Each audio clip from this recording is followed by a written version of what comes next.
Hello everybody and welcome to a new episode. In today's episode, number 3, we're gonna cover the study number 3 by Louis Feuillard, Studies of the Young Cellist, an excellent method that covers about everything of cello technique and gives you a boost. Before we continue with this video, don't forget to hit the subscribe button and hit the notification bell in order to never lose any upcoming videos, any upcoming tutorials, performances and so on. With this we're ready to go and ready, set, go. So here we are at study number 3. As traditional wise, I'm gonna play the whole exercise through and then I'm gonna explain you a couple of things on what you should work. Let's go.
So now that we played this exercise through, of course you play along with me if you wish. So first of all, what is written up the number 3? It's written study for the right wrist and the 2 strings. So the wrist, here it goes. If you could see well, meanwhile I was playing, as you could see I was doing all the time this movement.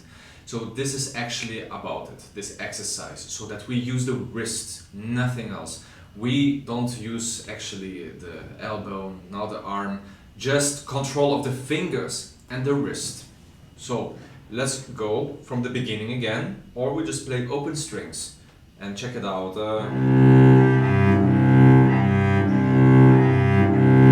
See?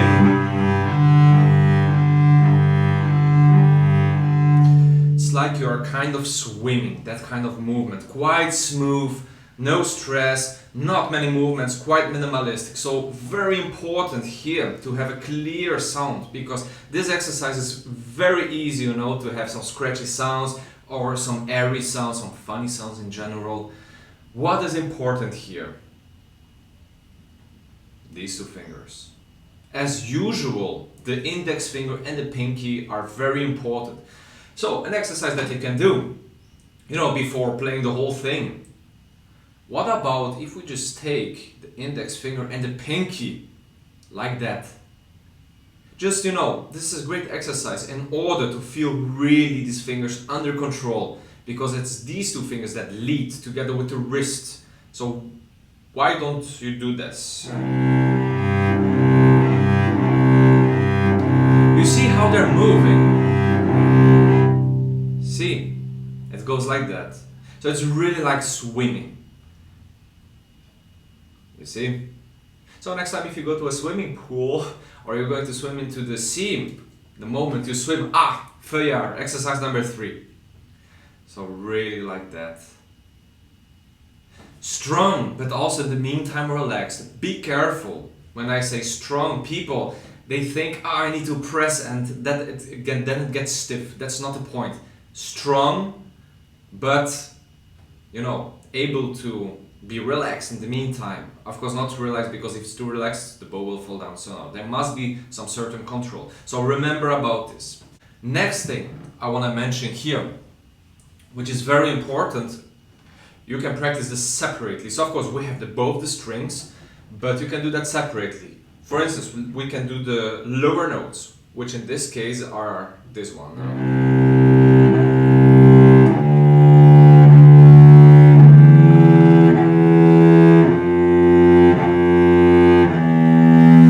Why to do this? This is in order to have a nice, détaché, very well connected. This is excellent. So you try like this. Same thing you can do. Hold the bow like this, so only with the index finger and the pink. In order to have a better control of your right hand. And then afterwards you do with the upper voice. So in this case, okay, not so exciting. Let's go to the third bar. Etc. and so on until the end of the exercise or halfway. It's okay. You don't need to sit, half an hour on this. Then afterwards, you try to connect.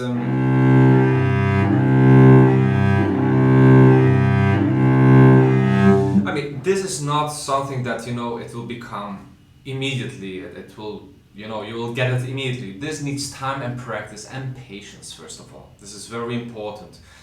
But once you're having these three things, then you're gonna feel very flexible. The most important is that you feel very flexible in your arm, because if you're stiff,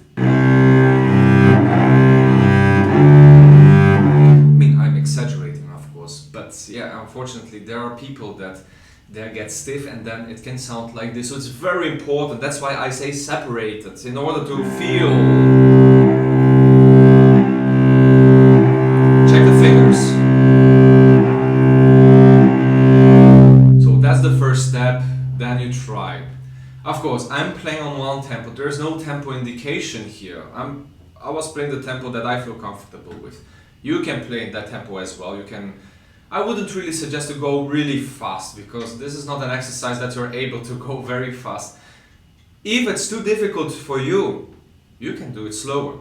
No worries. The slower the better, actually, because when you play slow, you clearly hear everything. You're not going to miss everything. And this is another point.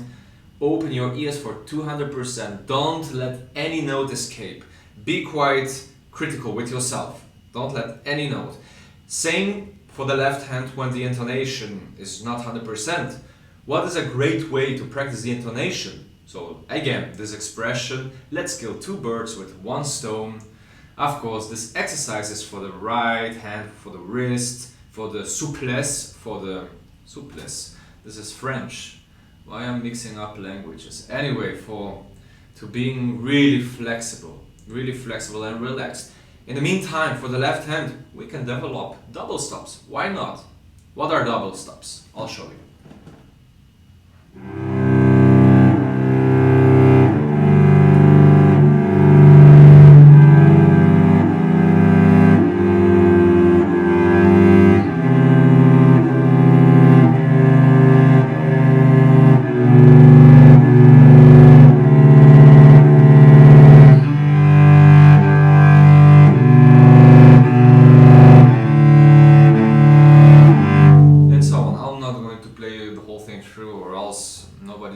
Until the end.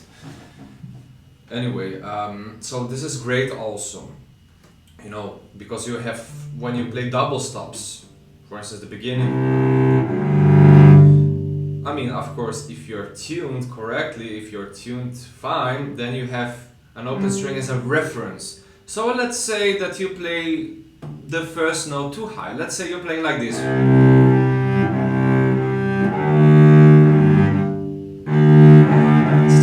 Oh, I'm stuck, what I should do? Well, easy. Take the other string. Maybe go a little bit down. Aha, this is better. So see, this is a great way to practice on intonation with double stops, and always you can take another string as a reference, in case if you got stuck.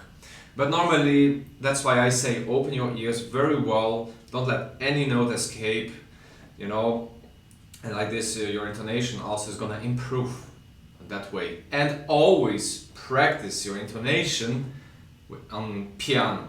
So very softly, don't start to play. No, because like this you are not going to hear anything. So softly.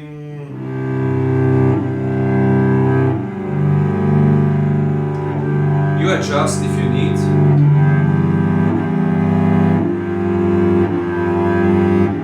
Let's say the next note I'm gonna play out of tune. Okay. This was fine. Then it was the problem. The problem was the lower note. Aha.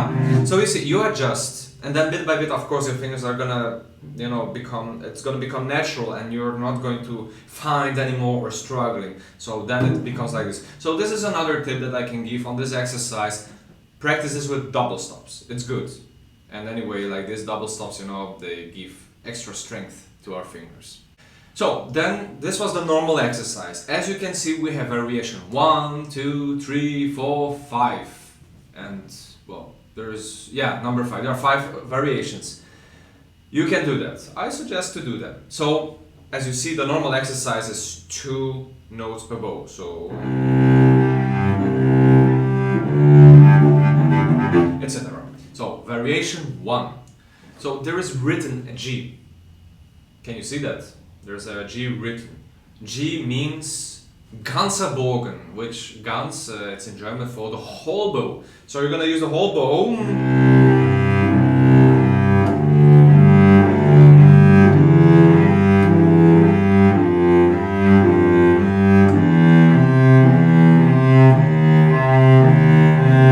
So see, this is variation 1. So everything exactly the same as I explained to you in the normal exercise. You apply this to variation number 1. The only thing that changes is that you have to use the whole bow and try to get a deep sound.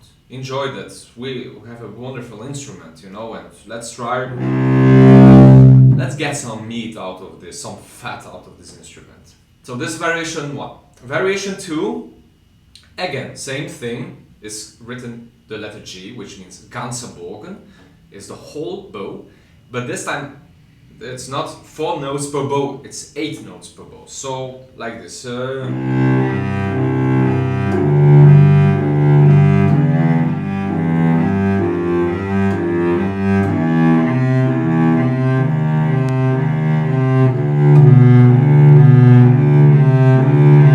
Fine, is that clear? It's exactly the same.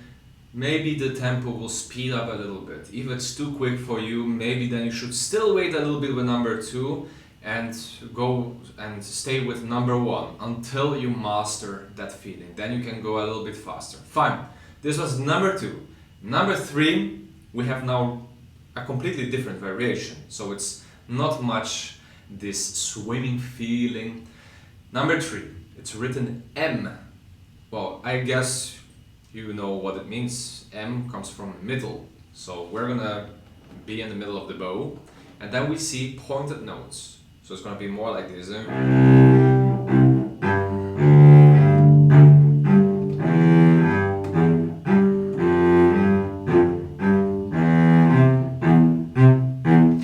And so on.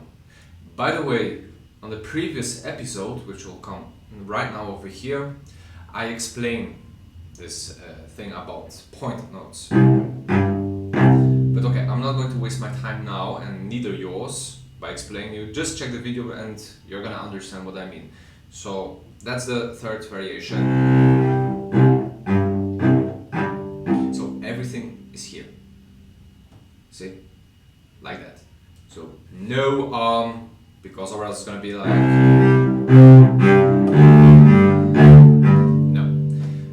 Is that clear? So now we're going to go to number 4. It's written SP. That means at the tip of the bow or the point of the bow or whatever. So it's going to be like this.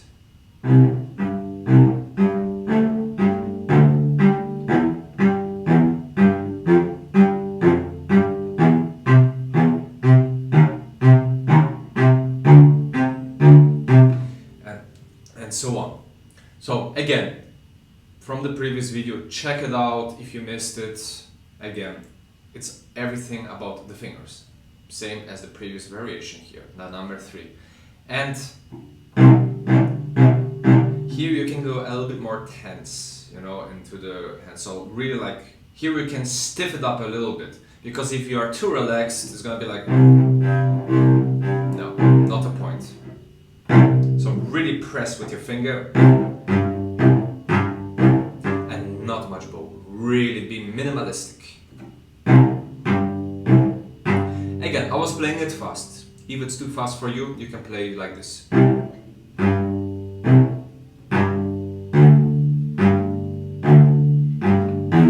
So on. And last is the 5th variation. We see, in the first 4 notes, we see a letter G. So again, what does that mean? Exactly, the whole bow. And then we have SP, the point. So there it goes, number 5.